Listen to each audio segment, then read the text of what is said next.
Early speculation places blame on terrorist Osama bin Laden. Bin Laden. Osama bin Laden. Bin Laden. Osama bin Laden. Bin Laden. Bin Laden. Supposedly, a CNN reporter found Osama bin Laden, took a television camera crew with him, went into Osama bin Laden's hideout, interviewed him and his top leadership, and he came out and told everybody, within 3 weeks, Osama bin Laden is going to attack the United States. Now, don't you think that's kind of strange, folks? You see, because the largest intelligence apparatus in the world, with the biggest budget in the history of the world, has been looking for Osama bin Laden for years and years and years, and can't find him. Some doofus jerk-off reporter with a camera crew waltzes right into his hideout and interviews him. And I'm telling you, be prepared for a major attack. But it won't be Osama bin Laden. It will be those behind the New World Order. I wonder what Osama bin Laden's targets are supposed to be. And if they don't, if this doesn't materialize in the next 2 or 3 weeks, it will eventually materialize because they haven't succeeded in getting the guns out of the hands of the American people, nor have they succeeded in taking our freedoms away. And so I can tell you with a certainty, they must do something terrible in order to stop this backlash and regain the sympathy of the mass herds of sheeple out there. I can hear you.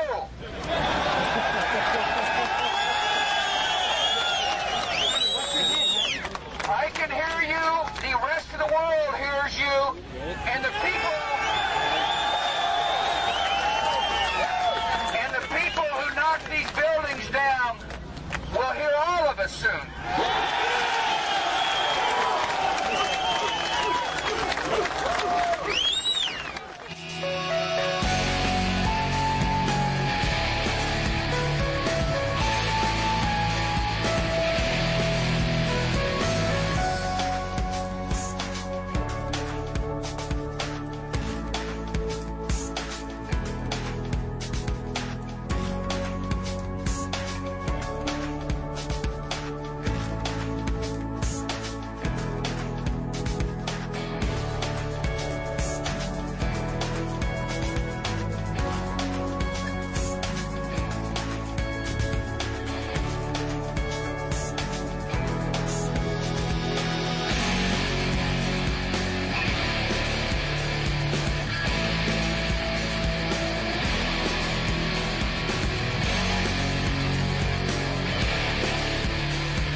Our war on terror begins with Al-Qaeda, but it does not end there.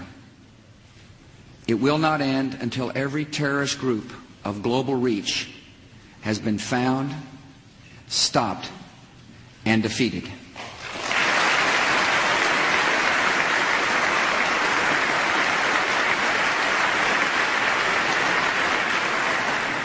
Americans are asking, why do they hate us?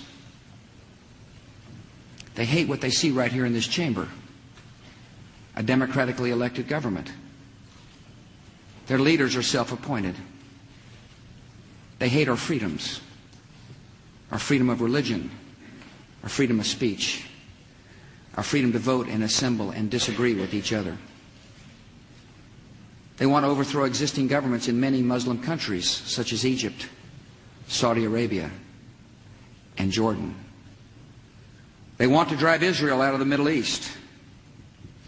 They want to drive Christians and Jews out of vast regions of Asia and Africa.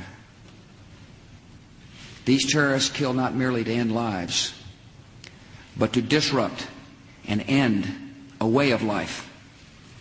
With every atrocity, they hope that America grows fearful, retreating from the world and forsaking our friends. They stand against us because we stand in their way. We're not deceived by their pretenses to piety. We have seen their kind before. They are the heirs of all the murderous ideologies of the 20th century. By sacrificing human life to serve their radical visions, by abandoning every value except the will to power, they follow in the path of fascism, Nazism, and totalitarianism. And they will follow that path all the way to where it ends, in history's unmarked grave of discarded lies.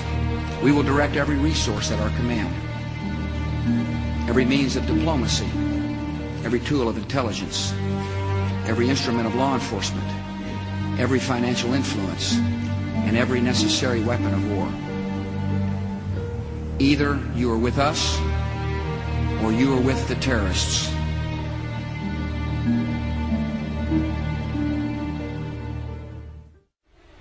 I met Rockefeller through a female attorney I knew who called me up one day and said, one of the Rockefellers would like to meet you. I made a video called Mad as Hell, and he'd seen the video and wanted to meet me. I knew I was running for governor of Nevada. Well, sure, I'd love to meet him. And I met him, and I liked him, and he was a very, very smart man. And we used to talk and share ideas and thoughts. And he's the one who told me 11 months before 9/11 ever happened that there was going to be an event.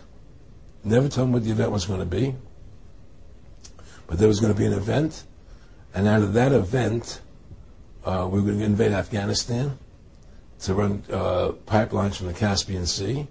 We were going to invade Iraq, to take over the oil fields, establish a base in the Middle East, and make it all part of the New World Order. And we'd go after Chavez in Venezuela. And sure enough, later 9/11 happened. I mean, why do you think 9/11 happened and then nothing's happened since then? Do you think that our security is so great here that these people who pulled off 9/11 who were able to can't knock down another plane? Come on, it's ridiculous. 9/11 was done by people in our own government and our own banking system to perpetuate the fear of the American people into subordinating themselves to anything the government wants them to do. That's what it's about, and to create this war, this endless war on terror. This whole war on terror is a fraud. It's a farce. Let's rewind back to Building 7. Some people will claim the combination of structural damage and fire is what brought it down. The picture that NIST likes to use conflicts with other pictures concerning the damage of Building 7. If they're going to claim structural damage along with fires was the cause, why didn't this building collapse after the Oklahoma City bombing? Its damage was a lot greater than Building 7's. A lot of people don't realize that FEMA and NIST withdrew the claim that fires and structural damage were the cause of the collapse.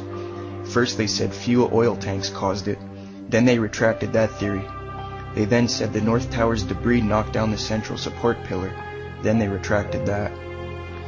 They said it was structurally built incorrectly, then they retracted that. Now they're saying they don't know. The Red Cross rep was like, he goes over and he says, well, you got to stay behind this line because they're thinking about bringing the building down. They didn't say what building, they just said bringing a building down. So we're like, okay, we'll take their word for it, we'll stay behind the line. And he went over and he talked to one of the, through all the commotion, he goes over and he asked one of the Red Cross, or one of the firefighters, what was going on. I guess, I don't know if he got an answer or not. He came back over with his hand over the radio, and what sounded like a countdown. And at the last few seconds, he took his hand off, and you heard 3, 2, 1, and he was just saying, just run for your life, just run for your life. And then it was like another 2, 3 seconds, you heard explosions. Like, boom! It's like a distinct sound. It's not like when compression, like boom, boom, boom, boom, boom, like floors that were dropping and collapsing. This was a boom, and like you felt a rumble in the ground, like almost like you wanted to grab onto something. That, to me, I knew that was an explosion. There was no doubt in my mind.